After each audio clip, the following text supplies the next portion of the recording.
I'm going to give you a trick for finding financial advisors that you can work with. Hey, I'm Scott Beckford. This is the I Love Mortgage Brokering podcast. And this week I'm sharing some conversations I had on coaching calls. And I basically take questions that I'm getting. And I thought I'm going to create this new series with some Q&A in it. And if you have questions you want me to answer on the podcast, you can always shoot me an email, scott@ilovemortgagebrokering.com, and I'll look at answering it.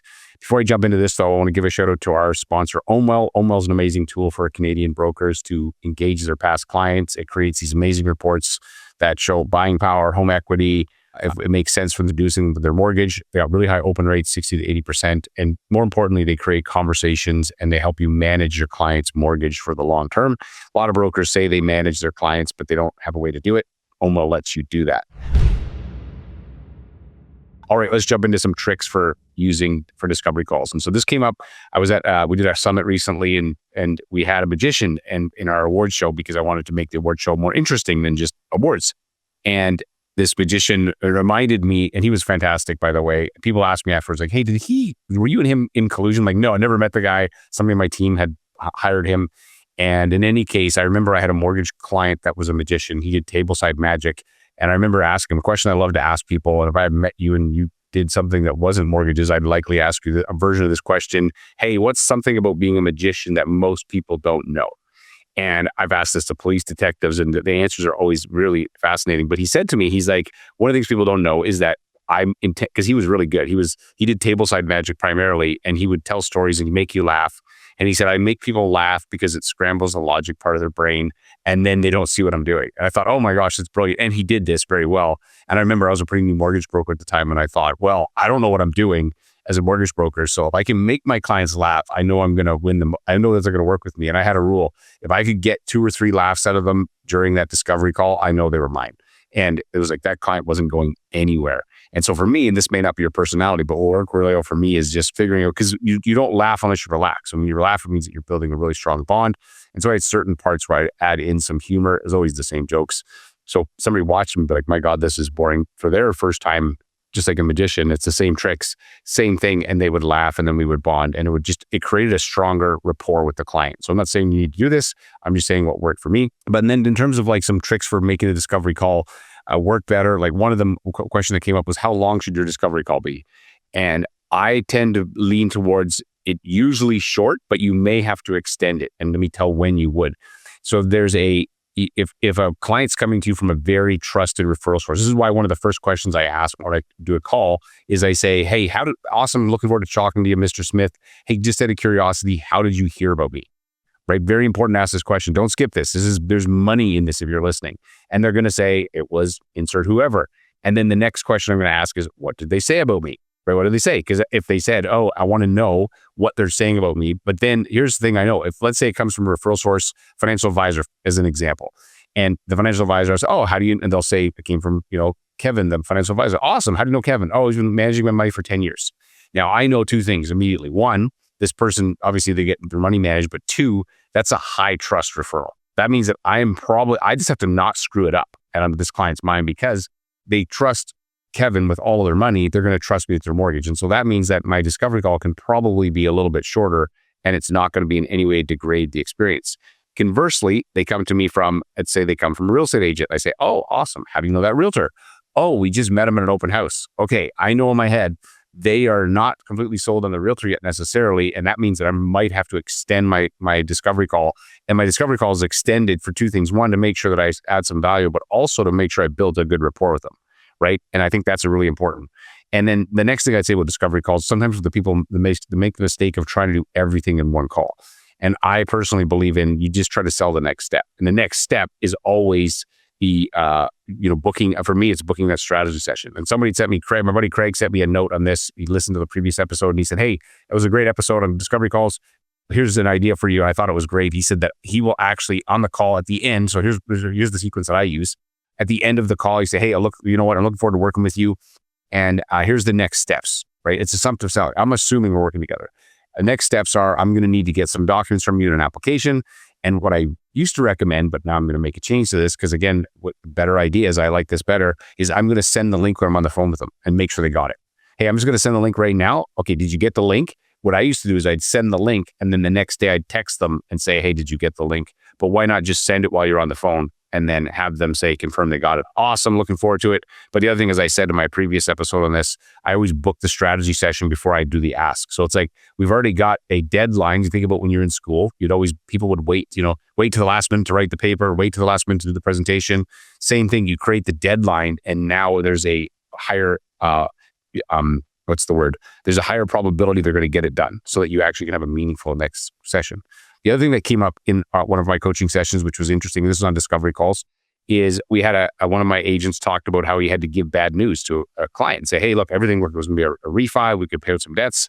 Unfortunately, 2 houses sold in your neighborhood in the last 3 weeks and your appraisal came in $100,000 light and now we can't do it. And so there's a couple of thoughts on this. One, this can happen obviously in this current market, but if you're working a refi right now, so if somebody's looking at doing a refi and they're not getting you documents, like you obviously, here's how I would frame it. This would create some urgency. Say, hey, look, I know you're not in a rush to get this refinance done. Here's what I don't want to have happen though, is if I can get all your documents so we can get the appraisal ordered and we can lock in that value, because if one of your neighbors or a couple of your neighbors end up selling because they have to, because of their financial situation, forces them to sell it for less money, it could affect how much money I get out of your place. And I'd hate to see that happen to you. So now you're creating this urgency around they don't have to, again, I'm not trying to make you do the refinance any quicker necessarily. I just want to get everything done, the documents signed off, so the appraisal signed off. Because once that appraisal signed off, if a property sells afterwards, 99, don't quote me on this, but 99.9% of the time, that is not going to affect your deal. And so that was just one of these little nuanced things that, again, it comes up when you in doing these calls and you're trying to have these conversations, and I hope you find that useful. So I talked about discovery calls. It was the first thing I want to talk about, right? Make them laugh. Make sure that you send the link when you're on the call with them to make sure they got it. Third thing was, if you're doing refis right now, the way to get urgency, if there's going to be an appraisal required, is to tell them, hey, we need to get this signed off so that your neighbor doesn't sell for a discount and then affect your appraisal. And then the third thing I want to talk about is how to find financial advisors. And so this came up recently. I was talking to an agent and we're like, where do I find financial advisors? If you have existing clients, easiest place to find them in your database, right? The people that you already know somebody. And one of the best ways to do this, we've talked about this before on the podcast, is a quick question. You send out a quick question email. Hey, this quick question, the subject line is quick question. Hey, Scott, if you were to sell your house tomorrow, which realtor would you use? ? It's been a great way to find real estate agents. You can flip that for financial advisors. Same thing. Send an email to your network. Send a text message. Hey, quick question. If you were out of money to invest, who would you trust to handle it for you? Or you can be more specific. If you had $100,000 to invest, who would you trust to manage that money for you? Right? The whole thing. And you're going to get the response rate on these is very high. And then you're going to get the answer back on what that possibility could, who they would recommend, and then you reach out to them. The other way to do it, so I like that strategy. The second strategy is when you're talking to your clients, do like an annual update and check in with them and say, hey, I just want to do a quick audit of your other professionals you work with. So can I ask you about, do you have a financial advisor? Okay, great, awesome. On a scale of 1 to 10, what would you rate them? They give them a 7 or lower. You say, hey, look, you know what, man? I don't like my clients working with a 7 or lower. I've got somebody that's a 10 out of 10. I'd love to introduce you. So you can generate intros from that. If on the opposite side, if they say, oh, I got somebody and they're 10 out of 10, you say, amazing, can you introduce me? Because I'm looking for good people. And now you get introductions. So you're either going to get referral opportunities or introductions, but either way, by asking the people around you, you're going to find all these things without having to go out and, run ads or kick the bushes. And so hope you find that useful. I love these conversations. I love these coaching sessions every week with our agents. I'm doing these production-based masterminds where we go deep into different topics based on the problems they're having at their stage in the business. And these are just some of the insights that have come from these conversations I thought it would be useful to share with you guys in the broker community. If you find this useful, please share it. Shoot me an email. Hey, Scott, they're great. Send me a text if you have my cell.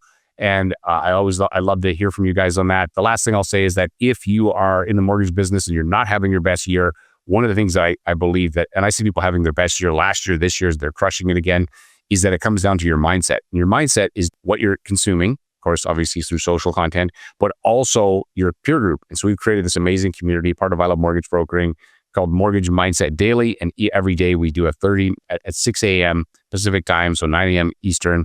We get together and we dive into mindset and we work through a book and we go deep. Right now we're going through Atomic Habits. If you want to build strong habits, if you want to figure out, I've not been able to, maybe you've got habits that you struggle with, reach out. I'd love to have you a part of that group. It's been so much fun. We get between 50 to 60 brokers show up every day, and we're leaning in and we're getting better at growing. I got to tell you, man, this is life-giving for me. I absolutely love it. It's one of my favorite things to do every single week, every single day, is these mindset calls, because this is the thing I love to do. So I realize, like, you get your mindset shifted. These tactics I talked about, they're helpful for sure, but the mindset is more important than the tactic, because the right mindset, you will find the solution. Even if I give you bad advice, I could give you terrible scripting, terrible advice, and in 6 months I'd call you and you'd say, Scott, I'm killing it. And I'd say, I know, I'm not surprised. And it's because what's going on between your ears matters more than anything. So if you're struggling with that right now, I'd love to have you part of that community. Reach out. It's a Mortgage Mindset Daily. Thank you for listening. I hope you find this useful. I'm Scott Beckford, and this is Out of Mortgage Brokering Podcast. And as I always say, there's no problem in your mortgage business someone else hasn't already solved.